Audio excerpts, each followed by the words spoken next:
Thank you. It is my honor and a privilege to be here to present to you all today for the celebration of Black History Month. And I'd just like to first thank the administration, Rick Rosales, Sarah, for having me in the facility today. I understand for this to happen and for the event to be coordinated, to bring me in from Columbus, Ohio, to come in to present, it has to be some buy-in from the people at the top to make it even possible. So I just like to acknowledge the individuals who believe into the investment of your success, and they have invested into your success for bringing me in here today. So I just want to thank you. But I would be certainly remiss to not acknowledge those individuals who are in the building today, that is in this gymnasium today. I would be remiss not to acknowledge you, because I understand that people can be a bit cynical when it comes to people coming from the outside to present. And a lot of times people will say, man, I'm just going to go ahead and just do recreation, or I'm just going to go ahead and play some dominoes or play some cards, because somebody's coming from the outside. They ain't got nothing to really change what is going on with me today. And they're not going to have anything of value to add to my life and to my experience. So I understand that it takes a bit of a belief for you to be down here today, and a bit of a hunger for you to say that I'm about to come and see what the brother got to talk about.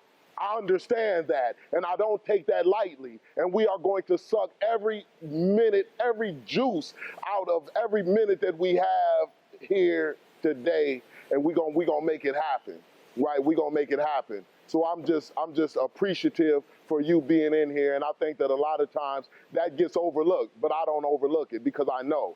Now, men, with that being said, I've been doing the celebration of Black history since 2013. I've been going around the institutions in the state of Ohio, and last year I started with Indiana, and this year I'm following that up. We have started to go into the federal as well, the federal prisons as well. And every time that I do a celebration of Black history presentation, what I usually do is I go back into the past and I get an historical figure and I make a presentation out of it. So I just study the life of an historical figure that has made a difference in society. So last year I did the victorious mindset, the type of mentality that you have to have in order to achieve victory. See, it takes a victorious mindset in order to win. And if you have a defeated mindset, then you will lose. And winning is just so much more just better for the soul. I just love every bit of it, just to win. I love victory. So I was talking about a victorious mindset last year, but this year I'm going in a different direction, and I'm going to be talking about holding on to the vision. In with the new, out with the old. Because one thing that I realize is that the people back in history who have made a difference, they were not so infatuated with history, where they were more believing that something is better ahead of them. And they were looking towards the future. They were looking how to utilize the present and make the future better that did not resemble history. In with the new, out with the old. So holding on to the vision is saying that the vision, what is a vision? A vision is something that has been placed inside of your heart. It is something that you believe. It's not something that you see. So you get sight with your eyes, but a vision is something that is placed within your heart. It is a difference between a vision and your sight that you get with your eyes. Because your eyes can be telling you something that's different, but a vision is something that it transcends the eyes. It defies the odds. That's why a vision is so special, but it's going to take more than one person to bring a vision to fruition. It's going to take a multitude of people to bring a vision to fruition. The reason being is because a vision is going to impact the life of humanity as a whole. It's going to impact the life of your community. It's going to impact the life of the nation, of the world, of humanity. That's why it takes so many people to bring a vision to fruition. Now, it's going to be two types of people that is in this room today. It's going to be the type of person who has the vision that has been placed inside of them to have it to be developed. And then it's going to be that individual who has the skill set to attach themselves to somebody else's vision that has been placed in somebody else that helps them to develop that vision. But regardless, both parties are developing the vision. For a lack of vision, the people perish. This is why the vision is so important, man. So I'm excited to share with you all today the vision that I've been given. It's exciting because this vision right here, it impacts you directly. This is a vision that is way up there, and sometimes people don't believe that it is possible. But remember, a vision is a belief that's in the heart. It defies the odds. So what is the vision that I have? What is the vision that has been given to me? The vision that has been given to me is turn the penitentiary on its head, stand the community on its feet.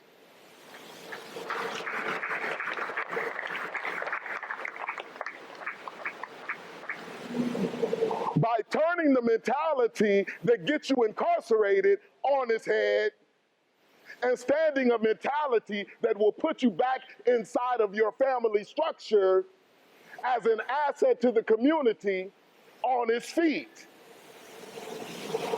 I'm excited about this vision.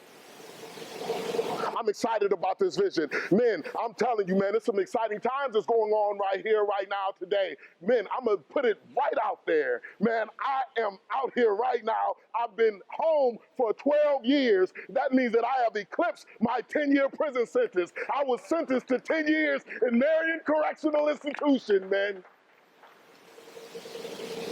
I've eclipsed my 10-year prison sentence by 2 years. Home for 12 years. Some exciting things are going on. Right now, me being here is showing you that it is possible, because a lot of times we don't know that it's possible until we see it being done. So now when I am here driving from Columbus, Ohio, I am showing you that it is possible. That's all we need a lot of times, is just to know that it's possible. So then that's why I am so keyed on holding on to the vision, because if I let the vision go, my people will be impacted in a negative way. So it is mandatory for me to hold on to the vision so my people can be impacted in a positive way. The only way that we're going to turn the penitentiary on its head and stand the community on its feet is if you all in this room today go back into the dorms and the cell blocks and let people know that it is possible.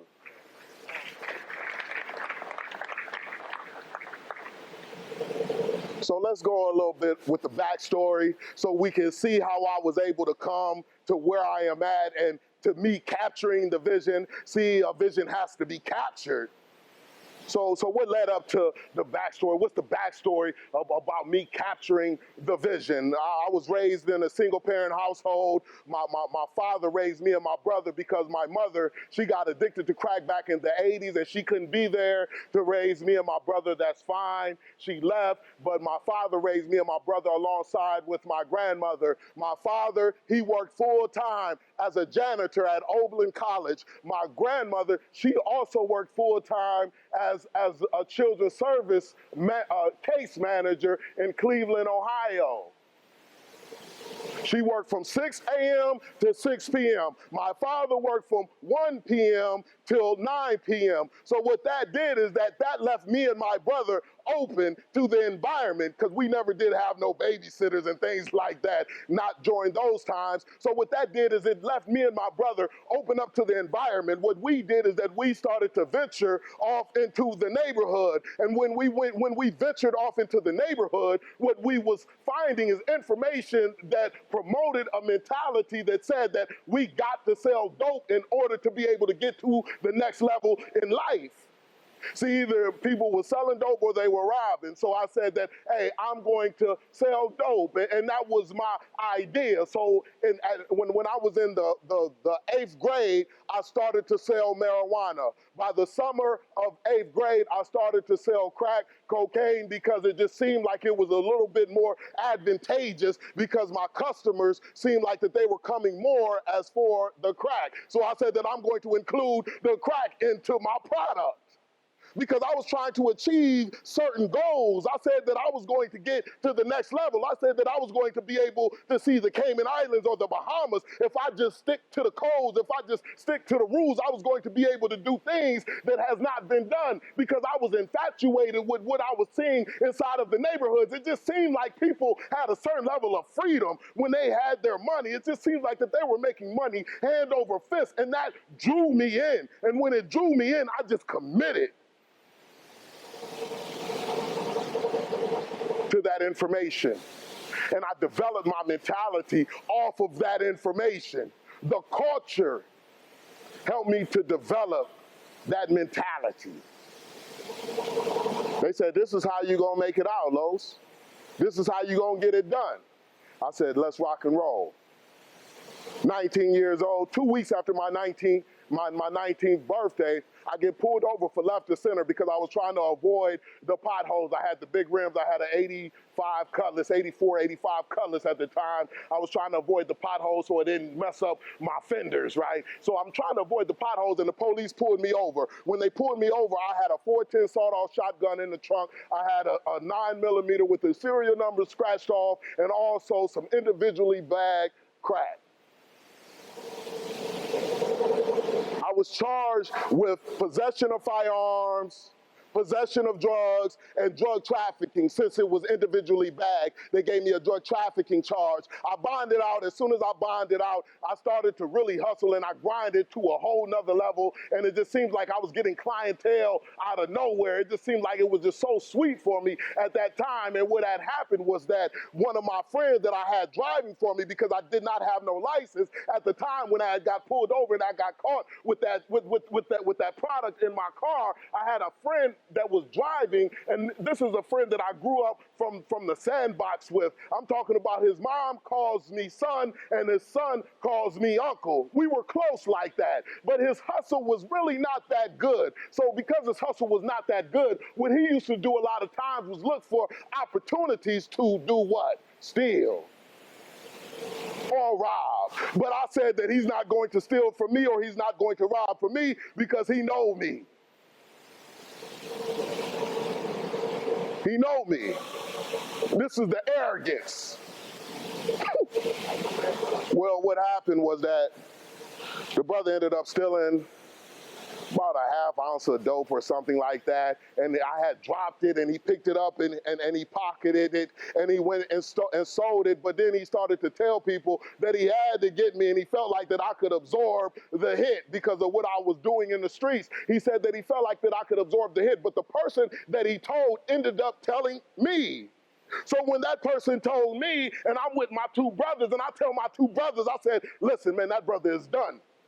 I'm laying down. That's the code. That's the law of the streets. I'm going to lay down. There's no other thing to do but that. And they said, man, Los, man, that's what needs to be done. I said, absolutely right. So a couple of months go by, and I say, man, you know what? Now is the time, because I just wanted it to set it up just right, because I did not want to lay him down and have to go and do life in prison. That was not my idea. My reason to lay him down was because he was threatening me being able to accomplish what I wanted to accomplish in the streets. I wasn't laying him down because I felt like that it was just something fun to do. I felt like that he was a threat to me accomplishing what I was trying to get accomplished in the streets. So I didn't have the idea or the mindset to say, I'm about to go ahead and do some time. So I called him late night. It was about 3 o'clock in the morning, and I see him walking late night. And I say, come on, I'm rolling with me and my two brothers at the time. I say, come on, I had an 85 Caprice. I had started driving myself now. I had got my license back and everything at this time. So I had an 85 Caprice this time. And I say, a two-door. I say, get in the car, brother. We got some beef on the other side. He gets in the car, he says, let's rock and roll. Let's go make it happen. Now, in my mind, the whole time, I'm like, I'm about to go ahead and handle this, brother. You know, they took my gun, so I had 2 bullets. I said, I got 2 bullets right now. I'm going to go ahead and utilize this. It was crazy. So I take him to the back roads where I was at. I take him to the back roads where it was no houses, it was no lights. And I said, brother, man, now is the time. But at this time is when something started to feel crazy inside of me. I'm just going to be honest. I know we hear it on the music and things like that, that they say, I'm going to gun a brother down and it don't matter and I'm just going to keep on gunning brothers down. But I'm talking about the feeling that I had when it was time to execute my plan was something different. I didn't feel like it was right. The reason being is because I knew him ever since yay high. And although I was mad and angry when I had said it, although I was hurt when I had said it, when it was time to really put it in action, I started to feel a certain type of way. My heart started to beat. So I'm driving and I see my guy on the passenger seat. He's in the back seat and I see my guy on the passenger seat and he's just sitting there looking and he's just like, man, what's about to happen? Is it about to go down or not? And I can remember I'll come to a place in the country where it was nothing there. It was no civilization. It was no lights. And I told him, I said, man, you know what?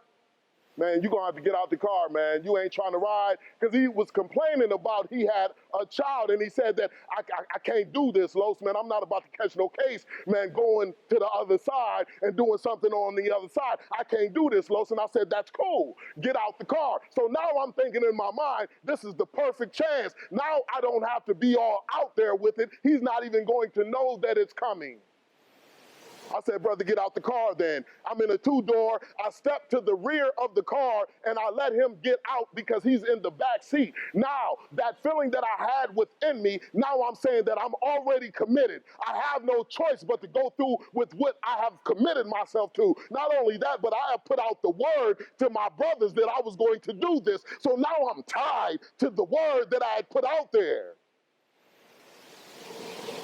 The brother gets out, and when he gets out, I'm like, I shut down now. Now it's just go mode. I just closed my eyes. I put the pistol to the back of his head. I wasn't going to test my aim. I put the pistol to the back of his head where the barrel touched his head. And as soon as I put the pistol to the back of his head, I pulled the trigger. He ran. He said, ah! Low shot me. I pull up behind him again, and I pull the trigger again. The other bullet hit him in the back. He continued to run into the night. Now I'm thinking that it was just woods and things like that there. It was no way that he was going to survive. So when he ran off into the night, I wasn't into chasing him down. I said that he's going to collapse and die because there's nowhere for him to go. He got shot in the head and he got shot in the back. He's just running off of adrenaline.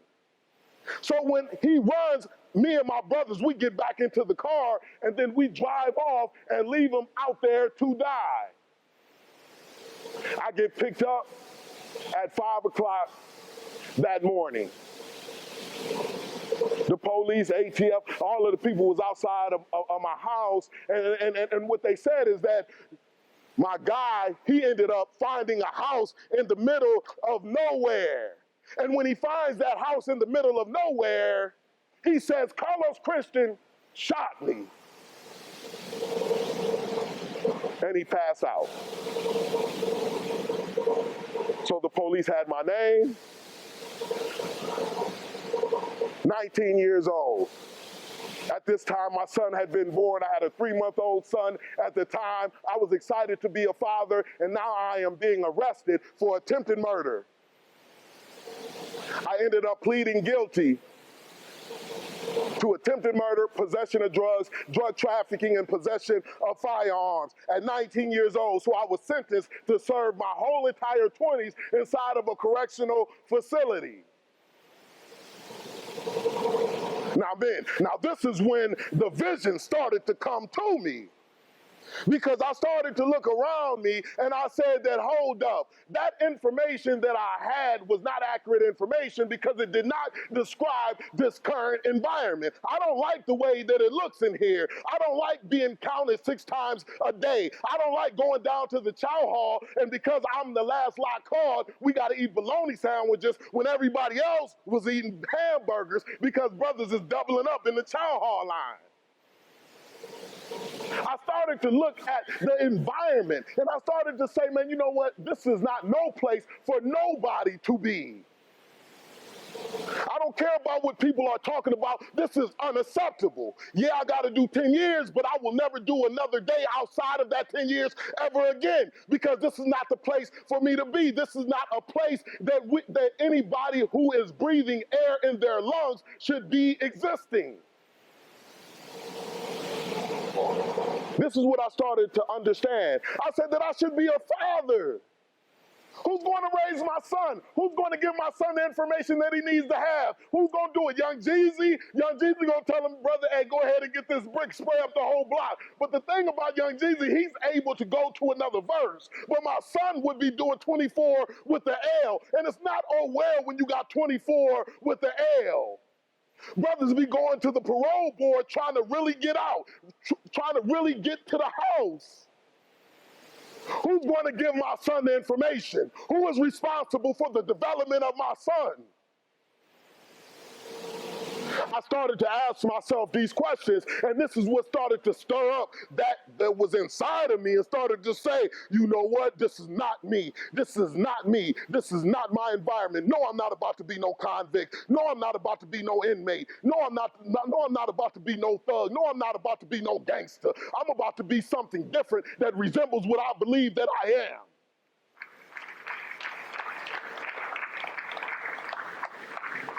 I'm a father. I'm a king. I'm a child of God. I'm a leader. I started to understand who I was, and who I was contradictory to what I thought that I was. The information that I had retrieved from the neighborhood. So now I'm starting to understand this is the vision. This is me capturing the vision, because I understand that it's a lot of individuals that think just like me. I understand that it is a lot of people that is adopting the same mentality, because they are operating off of the same information that makes us think that we're going to be able to sell this dope and then get to the next level, when nobody who sells the dope ever really gets to the next level. What happens is that it gets taken, it gets confiscated. They don't even make the movies to where people will get to the next level. Every movie where you see people who selling dope, they end up in jail or dead, period. So I started to understand. I said, man, how are we going to be able to end incarceration? See, I didn't look at my guy, which so many people do. I didn't look at what decision that was made that had got me incarcerated. I had to go all the way back to that 13-year-old when I made the decision to get into the game. Because it wasn't that got me incarcerated. It was the thinking that I had adopted when I was 13 years old that got me incarcerated. So if I understand that it was the thinking that had gotten me incarcerated, now I got to address the thinking. I don't have to address that individual. So often what we try to do is we try to control everybody else. I'm not going to control my dude and get him to stop stealing. What I'm going to do is I'm going to go ahead and control me from having him to get something to steal.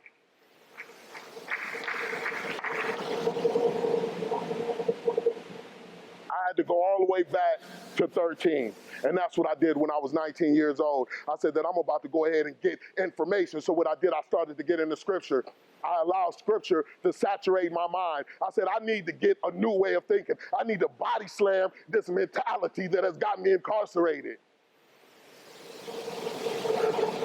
After that, I got into business management. I graduated from business management in Marion Technical College with a 3.83 GPA. I went from Marion Technical College, and then I went to vocational training for administrative office technology, learned Microsoft Word, Excel, PowerPoint, and Access. I said that I'm going to get all of the information that I need so I can create some options for myself. But the main thing is that I need information that will contradict the information that I had currently been operating off of, because that information that I had currently been operating off of was information that produced a mentality that got me incarcerated. So the only way that I'm going to be able to body slam a mentality is if I get information that contradicts the information that I was currently operating off of. Because if I embrace and develop a new mentality that says I'm a civilian now, then I will get civilian benefits. But as long as I continue to embrace and adopt a mentality that says I'm an outlaw, I'm going to continue to get outlaw benefits. Oh, yeah. What is outlaw benefits? You can get shot up a couple times. You can gun somebody down. You can go to prison. Outlaw benefits. Yeah, you're going to make some money, but that money going to get taken in a matter of time. Outlaw benefits. This information started to work with my mind. I said, I don't want the outlaw benefits. I had an older guy. He tells me, he says, Carlos, come on over here for a second. I said, let me talk to you. All right, what's going on, my man? He says, Carlos, man, you know what? He's telling me about some outlaw benefits. He says, Los, guess what? By you being an outlaw, right, gangster, lay a brother down for your crown, right? Absolutely, right? Brother, you are now a legal slave. I say, brother, what you talking about? I know it's like slavery, brother. He said, you are a legal slave, brother. I said, what you talking about? And then that's when he took me to the book and he showed me the 13th Amendment, the Constitution, the law of the land. And what it said is that neither slavery nor involuntary servitude except for as punishment for a crime where the party shall have been duly convicted shall exist in the United States or any other place subject to its jurisdiction. That means that the only way that you can be a slave in the United States of America is if you get convicted of a crime and it serves as punishment. So now, when you are out there doing what you're doing, you are saying that I volunteer to be a slave, not by what you are saying, but by what you are doing. That means that your actions are saying that I volunteer to be a slave.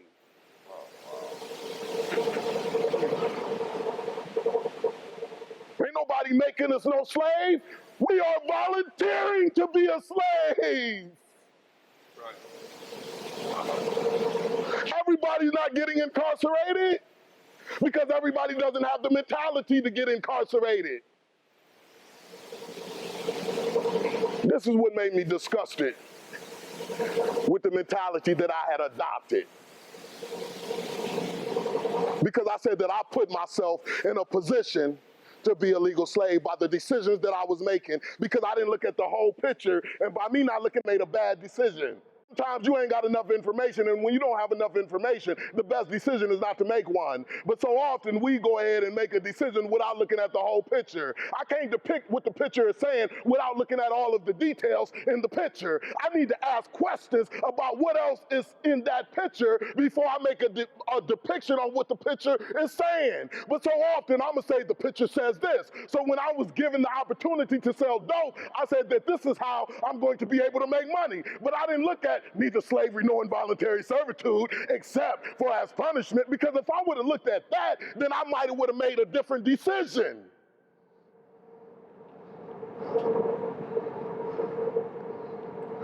This is what it's all about, man.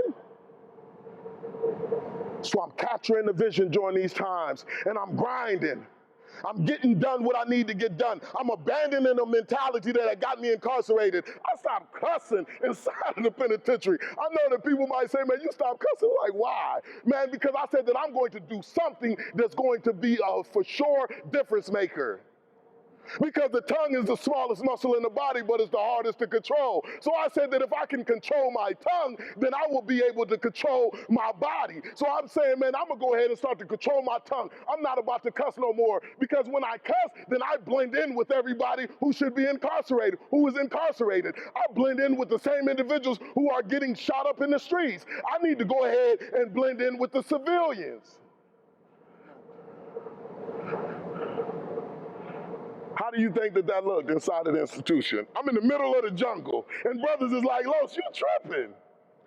But when they said that I was tripping, because the vision was so clear to me at that time, I said, I don't care about what you say, because I got to turn the penitentiary on its head and stand the community on its feet.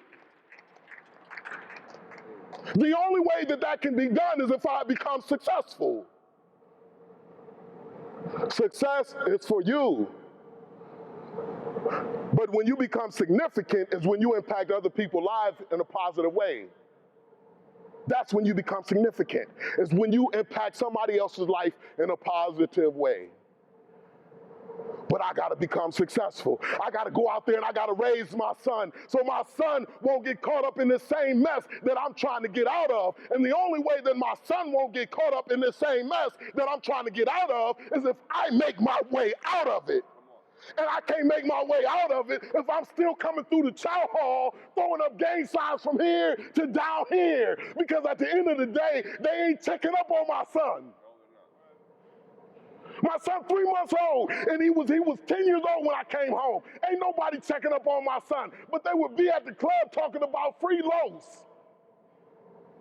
But that never freed Los. I had to still do day for day, a decade. Who was going to do the dads with donuts? Donuts with dad. Muffins with mom. Mom can't do muffins with mom because she got to work double shift to take care of me and her responsibility. So my son got to explain to his friends and his peers, I can't do donuts with dad because my dad just ain't here. It was nobody fulfilling my position. Man,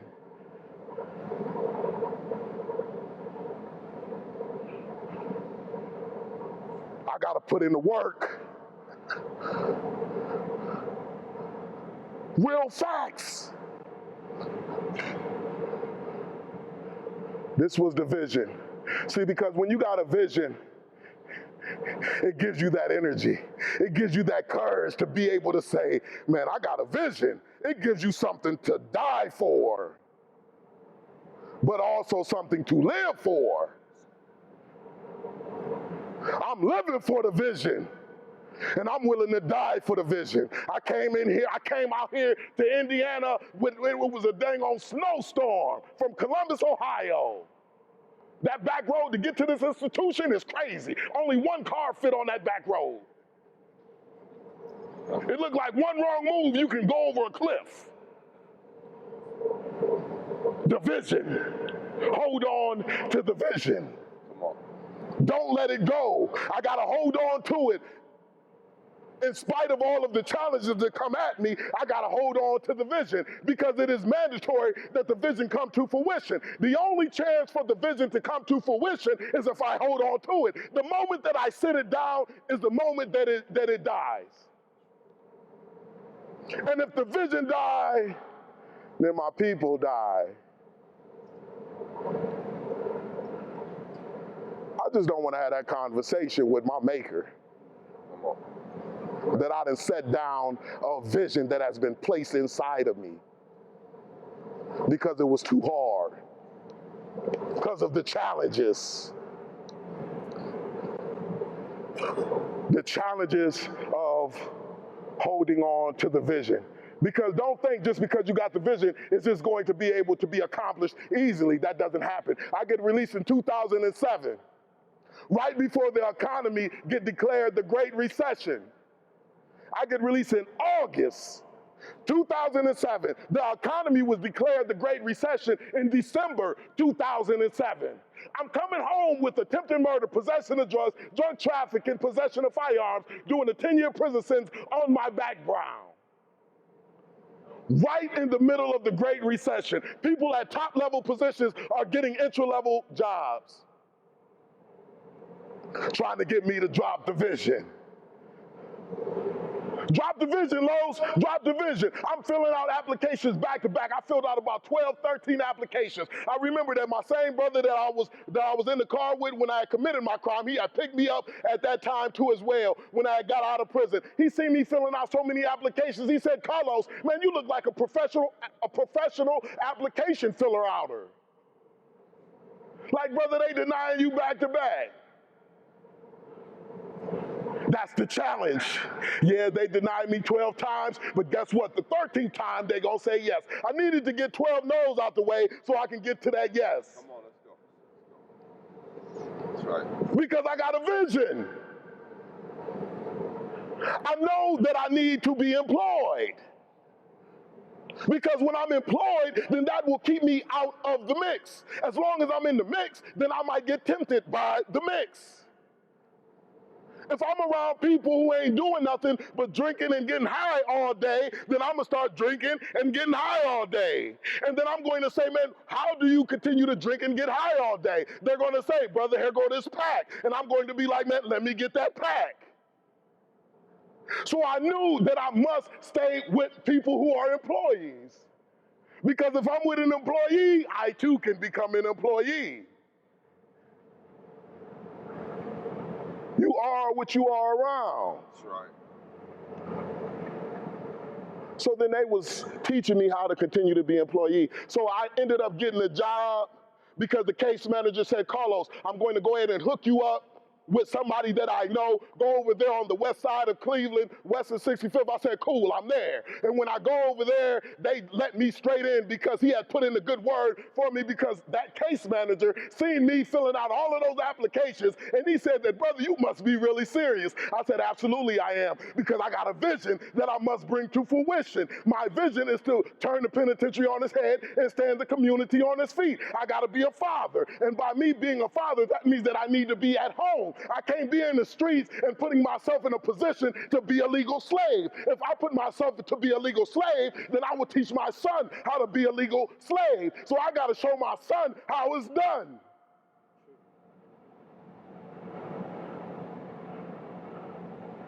I worked for $6.85 an hour.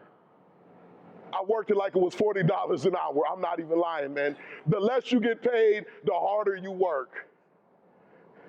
I heard somebody say, Los, man, that stuff is hard. You're absolutely right.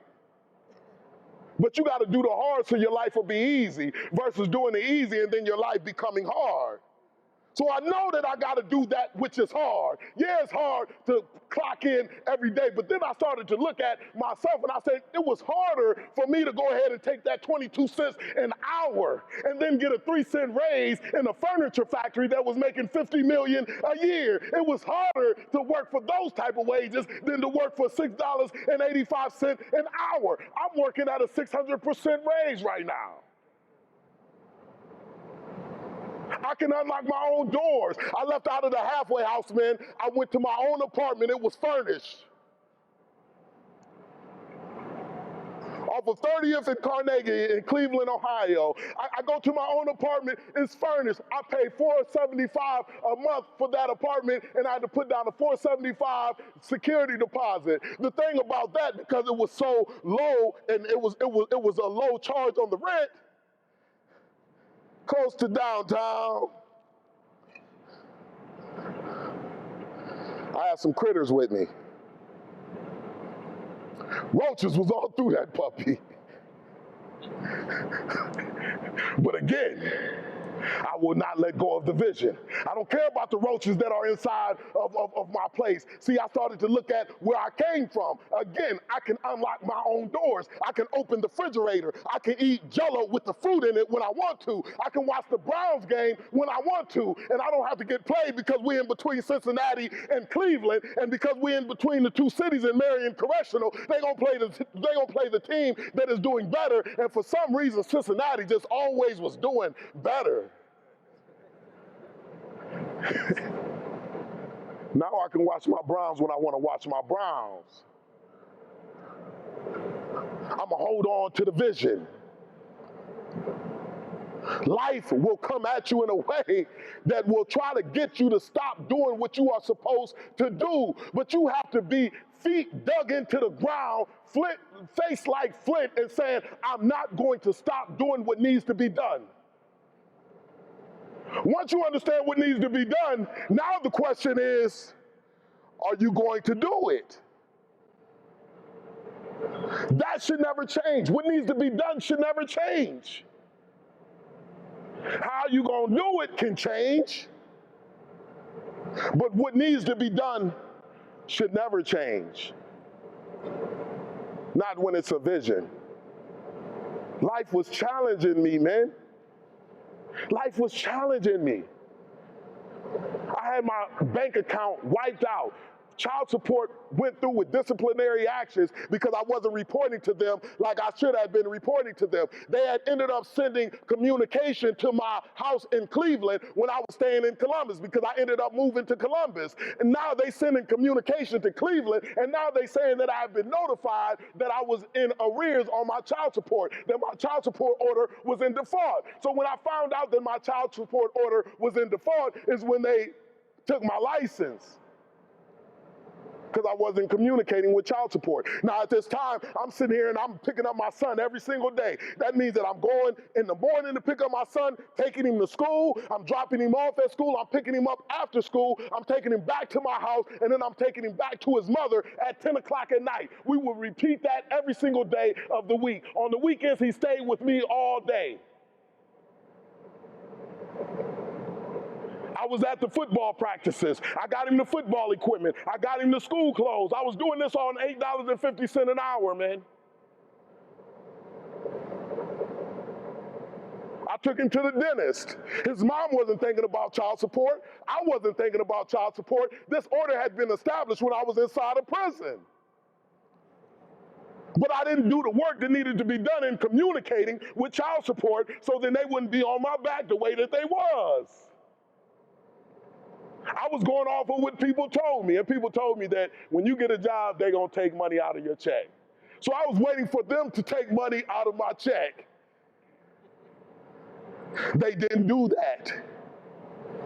They took my license. After they took my license, they slipped up because I paid for 3 months in advance like they told me to pay. I had to pay for 3 months of arrears to be able to get my license back. I did that. So then they said because they didn't put it in the computer, the system automatically went out and did some more disciplinary actions like I was in default. And they ended up taking all of my money out of my checking account, and they sent that money to my child's mother.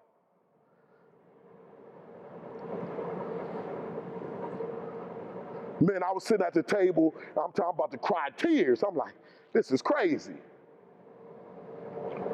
Life's challenges. I say, man, this is crazy. All this work I'm doing, I done went through 10 years. I ain't went to the hole in 10 years. I done abandoned the mentality. I done came home. I'm working for minimum wage like it's $6 a day, like it's $40 an hour. I'm here with my son. I'm picking him up every day. He had a 5th grade reading level he had a 2nd grade reading level in the 5th grade, and I'm here helping him to be able to read better. His mom loved me that I'm here and everything else, like I'm doing everything that is right. How could something like this happen to me right now? I gotta pay rent. Life's challenges to get me to sit down and go back to what I thought I knew. But I said, no, I'm going to do it hard. I'm going to do it. I don't care what they said. I'm going to do what they say that is impossible. I got that squared away. I went to my child's mother, and I was like the red on Friday when he was asking Debo for his bike back. I go to her, I says, you know what, like, man, child support tripping, man. You know they end up sending you a check. I even came with the 50%. Can I get at least 50% of it back? I gotta pay my bills. She looked at me and said, I'm sorry, honey, but it's gone. It came right in time. I spent that. Life's challenges. Life's challenges. But I said that I will not let go of the vision because the vision got to come to fruition. I ended up getting custody of my son. She signed custody of my son over to me. So then my son ended up graduating in 2015 from Westerville South.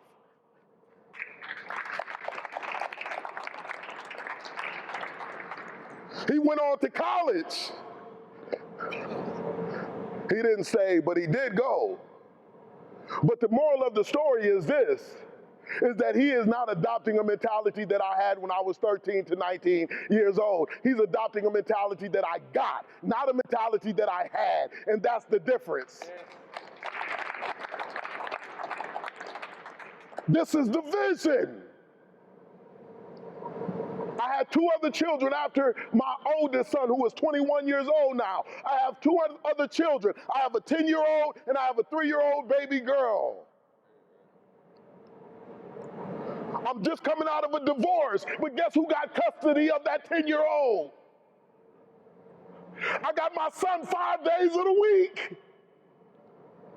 And he goes to his mother on the weekends. That means that I was doing the cooking, the cleaning. I was doing phone laundry, watching Power and watching Empire, phone laundry. Getting on Google, trying to figure out the next recipe. How do you fry fish? How do you make spaghetti? I'm making spaghetti from scratch. The sauce from scratch. Tomato paste, tomato sauce, and diced tomatoes. Division. I got a fiance now she helps me with that. Now I don't have to get off the road and cook dinner now. The vision. Hold on to the vision. No matter how life is challenging me, I have never let go of the vision. Because I got to make sure that I am there with my children. My 10-year-old, he said that for Halloween, I want to play you. I want to play you for Halloween. My son, 10 years old, he got on a suit with a tie, and he says that I'm the president of the Starts Within organization.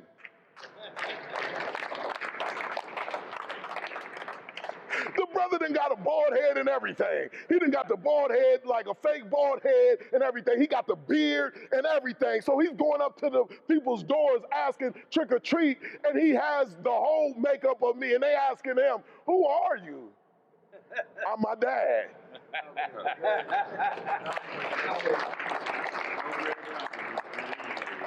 "I'm my dad." And I had his high top on. I'm like, man, I ain't had no hair since I came home. Since I started to go through them challenges and stuff, we get to losing this stuff. Like, you get to losing it. Those challenges will take your hair from you. So I said, man, I had a wig with the high top, and I'm out there and I'm playing him. I said, I'm you and you me. That's the vision. But that's just me. Because my son said that he's the president of the Starts Within organization. What is the Starts Within organization? It's an organization to help duplicate that story. Placing fathers back into the lives of their children. Placing mothers back into the lives of their children. Because when you get into the lives of your children, the contribution that you can make is ridiculous. All of my children know neither slavery nor involuntary servitude, except for as punishment. My son knows that at 10 years old. My 21-year-old knows that, and my daughter, she's 3 years old. She's going to get on board in about 2 more years. She's going to know the 13th Amendment.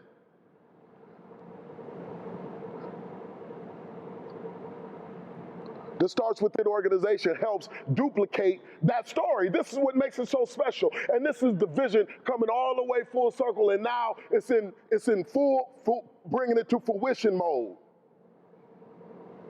I founded the organization in 2011, man. That means that it's been in existence since 2011. That's 8 years that I've been working the Starts Within organization. We graduated 4 year-long classes in the Starts Within organization. You asked me, what is a year-long class? I'm glad that you asked. what's included in a year-long class. We got 5 modules that we put a group of people through in the year-long class. 8 weeks of parenting, 8 weeks of cognitive behavior therapy, transition into 8 weeks of financial literacy, go into 12 weeks of small business of employment readiness, and then we finish it off with 12 weeks of small business and entrepreneurship. That means that at the end of the entire 52-week program, you will have your business plan. No, not only that, but we got the case managers getting on the computer, annualcreditreport.com, pull your credit report, brother, because in financial literacy class, when we have these professors coming in to teach the modules, they are going to show you how to read your own credit report. Because after they show you how to read your own credit report, now you got to know how to dispute what's on your credit report. Why is that so important? Because a lot of times when you are incarcerated, your aunt, your cousin, the people that you love that know that you are incarcerated, they are opening things up in your name, a DirecTV bill, a credit card, and they are allowing those accounts to go delinquent. But when you learn how to read your credit report from in here, you get it off of your credit report while you are in here. When you get released, you'll be ground level. The issue is that people get released and they be underneath the ground. And when you are underneath the ground, a lot of times you just say, I'm going to continue to operate underneath the ground because that's what I have, that's where I got the ability to function at, is underneath the ground. But operating underneath the ground will get you back here. So I'm excited about the Walking Logo program. When I say the Walking Logo program, the reason why it's called the Walking Logo program is because when you look at the logo of the Starts Within organization, you see the left-hand side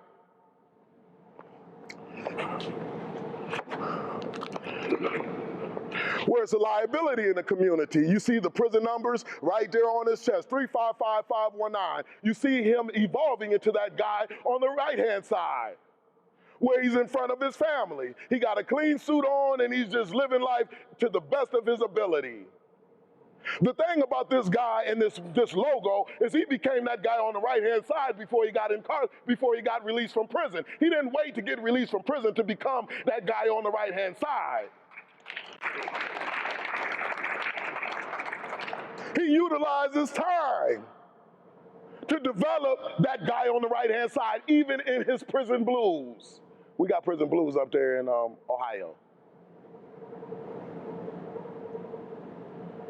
So the Walking Logo is saying that I'm a walking logo. That means that I'm a real live Starts Within organization logo. The reason why the Walking Logo is so important, because how do you decrease the recidivism rate? You decrease the recidivism rate by 2 things. You increase the value in the minds of those who are incarcerated.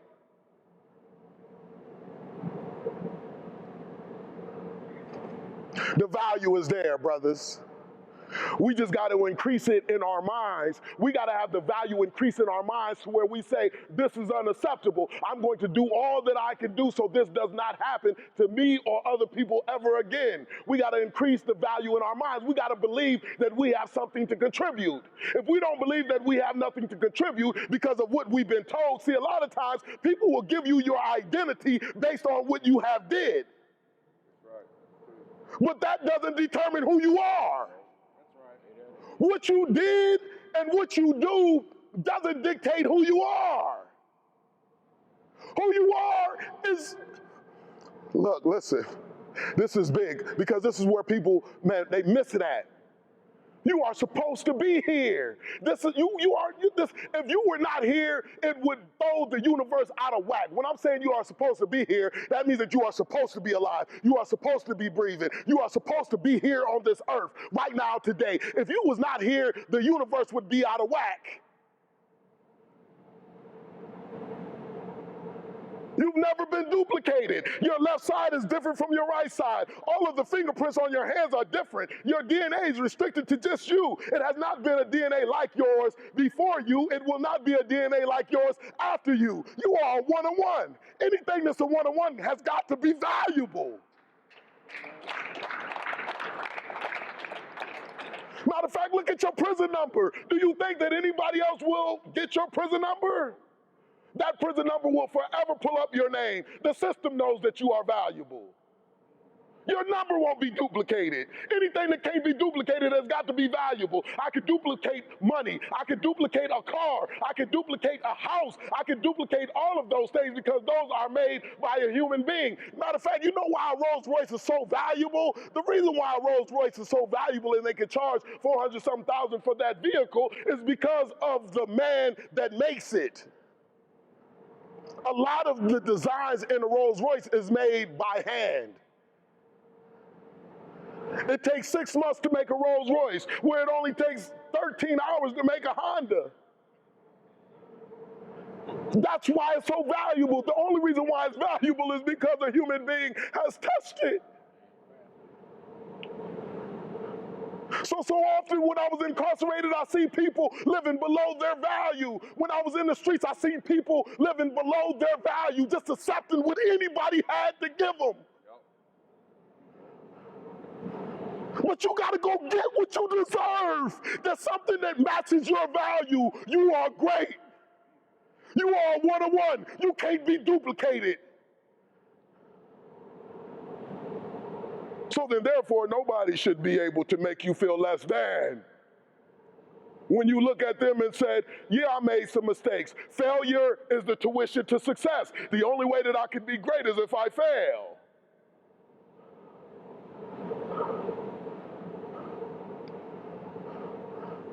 We got to understand who we are, man.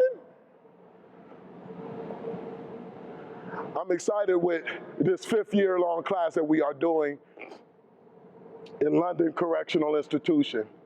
And just check this out, because I think that this is major. We got 10 individuals who are getting released in 18 to 24 months. And then we got 10 individuals that either have 15 years to do or they have life sentences. And people would ask me and say, Carlos, man, why are you putting guys with life sentences in the program? We got to use those resources and program the individuals who are getting released from prison. But again, the vision is what, man? What's the vision? Turn the penitentiary on its head, stand the community on its feet. Everything falls in alignment with the vision. So I said that those individuals who are doing life sentences, they are still one-on-ones. They are still they are still valuable. They need to add to the vision. So my idea is saying that those people with life sentences, I want you to be a part of the program because I need you to have the information to be able to body slam a mentality. When people are coming into the institution, they are coming into a certain culture. They are coming into a culture that contradicts the mentality that gets people incarcerated because you are laying the foundation as a person who's doing life. And then I even got a, right. And then I got even a more outrageous idea in saying that even though you're doing life, why not go ahead and start placing you in different institutions? You do 3 years here in this institution. You do 3 years over there in that institution. You do 3 years and attacking the culture in every institution that you go to where people are coming in that might not get into the Starts Within Organizations program, but they are coming into a culture that contradicts prison. You do that until you get parole or till you die.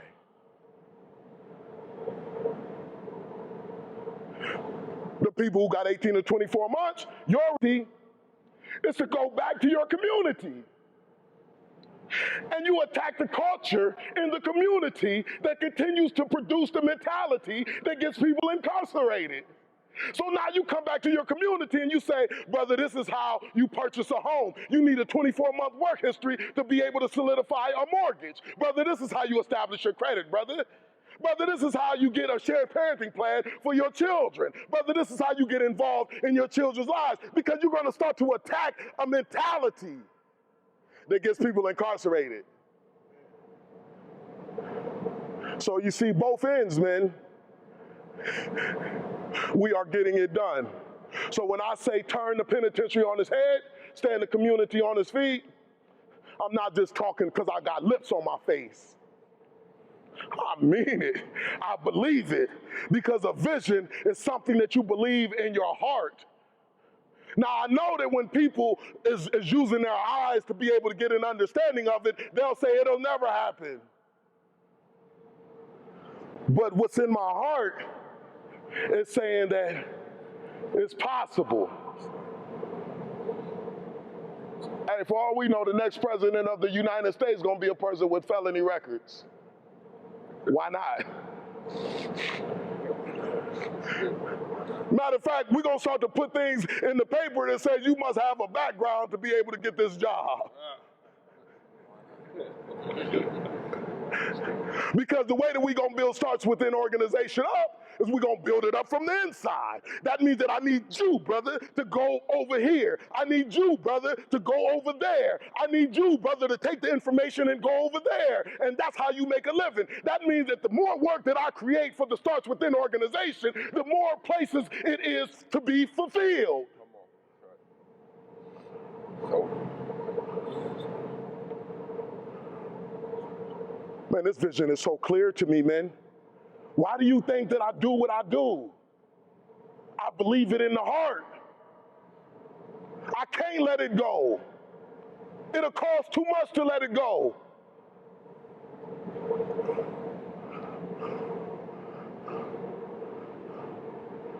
How we gonna get it done, man?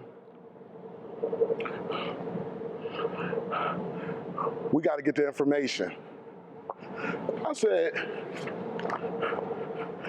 by any means necessary. I put my mentality in the book. This is Prison Without Bars. It starts within. This is telling you how I was able to become free while I was incarcerated, to be able to maintain freedom since I've been home. The challenges that I faced when I was trying to become free while I was incarcerated. This is telling you how I was able to develop the mentality that will keep me free. How did I become an asset when I was incarcerated? This is what's in Prison Without Bars.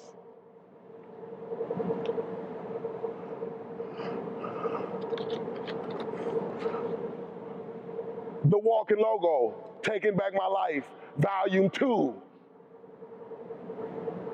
This is everything that I was able to get done when I came home. How was I able to establish my credit? How did I look at credit? How was I able to get a shared parenting plan with my children without having no lawyer? I didn't pay no filing fees, no lawyer fees. I did that stuff on my own. How did I get it? How did I get that done? It's in the book. Information influences thinking, and thinking controls behavior, man. This book now, man, see, because when you got a vision, you are able to defy certain odds. Men, this book right now is in all kind of different facilities, right? No lie. The agencies are buying this book and giving it to the population. When I say that, the sheriff of Delaware County Jail, he says, Carlos, you know the sheriff. I didn't know the sheriff was the person who ran the whole jail. I didn't know that. I thought that the sheriff was the people who came and served me my indictments. I didn't know.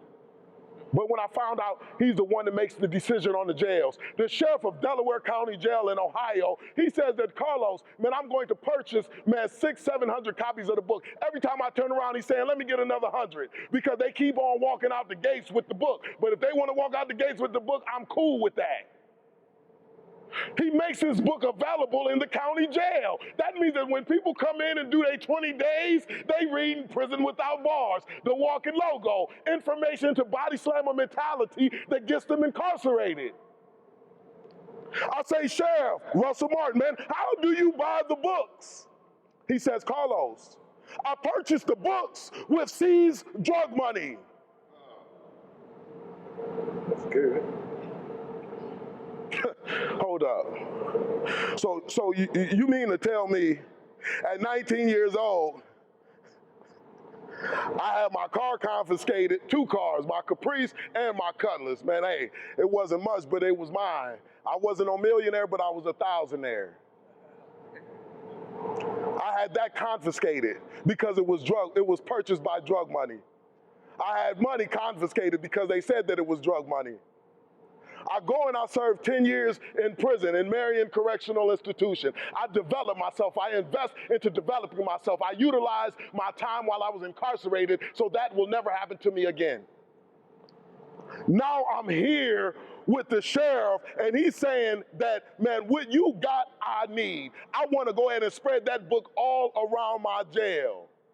And I'm going to use seized drug money to get it done. See, we defy the odds, man, when we hold on to the vision, because that is what it is designed to do. When we hold on to the vision, we will do spectacular things. We will do things that men have never heard of before. Me coming inside of the penitentiary, and I'm coming in and building with my brothers, and they give me a man down button.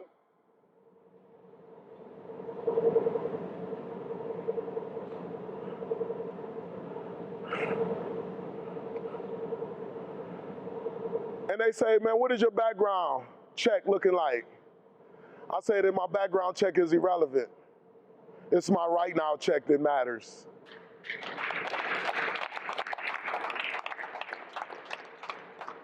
Because I put in the time to develop a right now check that you can't deny. It's going to get the books bought with seized drug money. Things is going to happen that hasn't happened before. But the thing about that is, men, I'm inspiring other individuals to write books as well, because you got a story in you. I'm inspiring other individuals to go and speak as well, because you got a story to tell as well.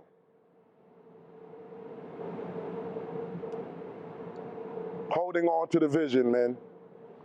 So I'm going to ask you this, and I'm going to close with this, man. Y'all been terrific. Hey, y'all getting something out of today?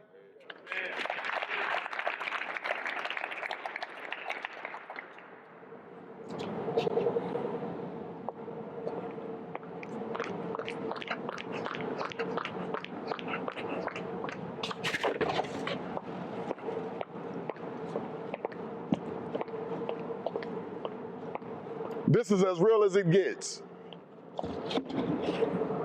That's the penitentiary. Where do I want that penitentiary to be? On its head, right? The community is on the other end. Where do I want the community to be? On its feet. Who in here wants to see the community on his feet and the penitentiary on his head? Right. This is what it's gonna take. You see me here. This is the penitentiary. This is what I'm doing, literally. This is as real as I can get. This is what I'm doing with the penitentiary right now. I'm struggling because it's a beast. This is a vision that cannot be accomplished by one man alone. So how are we going to get it accomplished? All of us said that we want to see the penitentiary on his head, right? So why do we just sit and watch me continue to struggle? Right. What are we going to do to get it on his head? We're still struggling. Because it can't get done with just two people. Three people. We can't get it done. Who is going to help get the penitentiary on? It still ain't on. It still ain't working. Who gonna help? Or we just gonna allow it to continue to exist? What are we going to do? How are we gonna get it done, man?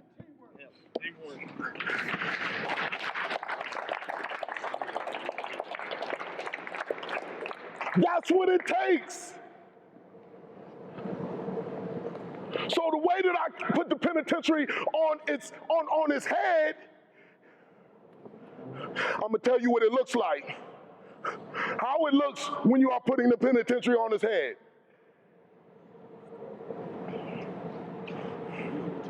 I'm going to go ahead and establish a positive relationship with my children so I can be an influence to my children so then they don't come and get developed by that same bogus information that I got developed by. Matter of fact, I'm about to go ahead and start to invest time in on myself so I can go ahead and develop the type of individual that will never be incarcerated again. This is standing the penitentiary on its head. This is turning the penitentiary on its head.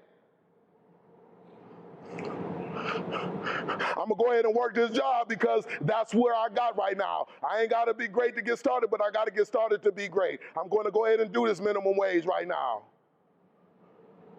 I ain't gonna pick up that pack right now. That's the individual that is turning the penitentiary on his head. Matter of fact, I'm not about to be going in and out the hole while I'm incarcerated, because if I continue to go in and out the hole while I'm incarcerated, I'm gonna go in and out the police car when I get released from prison. Yeah, right. If I can't figure out prison, then I won't be able to figure out society. If I can't stay out of trouble in prison, then I won't be able to stay out of trouble in society. I can't sit up here and say that I'm turning the penitentiary on its head if I continue to just complain. Because when you complain, you become plain. And this is what we gotta understand. And you ain't meant to be plain, brother. You are one-on-one, right?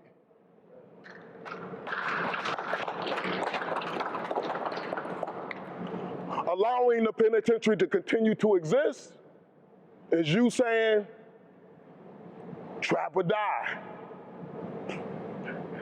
Get rich or die trying. Placing the value on money more than relationships. Relationships is more important than money. You invest your time into relationships because you can make all kind of money if you got the right relationships. How do you think that I get all of the books bought with seized drug money? Because of the relationships. Money is not the issue, the relationships are.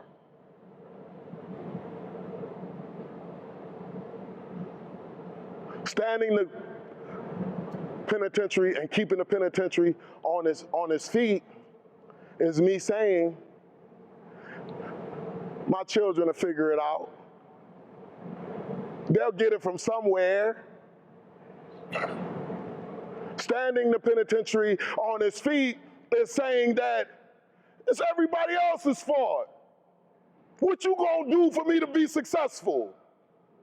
Man, you need to be doing all that you need to be doing for me to be able to become successful. Not that I need to do all that I need to do for me to become successful, but you need to do all that you need to do for me to become successful. Matter of fact, it is a privilege that I'm gonna get into your program. That's standing the penitentiary on its feet. Standing the penitentiary on its feet is continuing to walk around with a mentality that is not going to get you nothing but prison and death and separated from your family for them to go through the same exact thing which you are going through right now. Going out there with the same lies. It don't matter, it's cool. I got through it, it ain't no big deal. Men, that's what it's about. So I'm excited. I hope y'all excited about it too as well, man.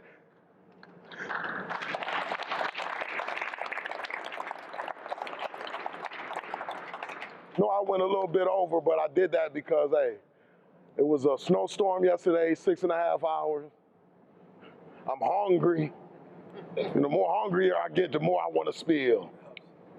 I'm hungry literally and figuratively. Turn the penitentiary on its head, stand the community on its feet. Before change can be seen externally, change must be done internally. That's my time, man. I appreciate y'all 1,000%.